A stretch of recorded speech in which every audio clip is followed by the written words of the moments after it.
2 मिनिटापूर्वी 516 कोटी मंजूर झालेले आहेत. तर नोव्हेंबरचा हप्ता हा लाडक्या बहिणींना मिळणार. 2 मिनिटापूर्वी मुख्यमंत्र्यांनी आदेश दिलेला आहे, की 500 कोटीचा हा चेक बँकांना दिलेला आहे. तो कशासाठी? तर लाडक्या बहिणींसाठी. आता राज्यात 5 दिवसात निवडणूक होणार आहेत. तर त्यामुळेच मुख्यमंत्र्यांनी हा अर्जंट निर्णय घेतलेला आहे. बहीण खुश होणार, लाडकी बहीण खुश होणार. त्यासाठी ₹1500 त्यांच्या खात्यात जमा होणार आहेत. पत्रकारांशी बोलताना स्वतः मुख्यमंत्र्यांनी ही खुशखबर दिलेली आहे, की लाडक्या बहिणींना पैसे मिळणार. नोव्हेंबरच्या हप्त्याचे वितरणाचे 3 याद्या सरकारने तयार केलेल्या आहेत. तर त्या कोणत्या? तर पहिल्या यादीत 12 जिल्हे आहेत.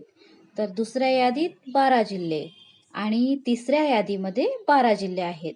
3 दिवसात दररोज 12 जिल्ह्यांमध्ये हे वितरण होणार आहेत. तर ही माहिती अदिती तटकरे यांनी दिलेली आहे, की नोव्हेंबरचा हप्ता सुरू होणार आहे. ऑक्टोबरच्या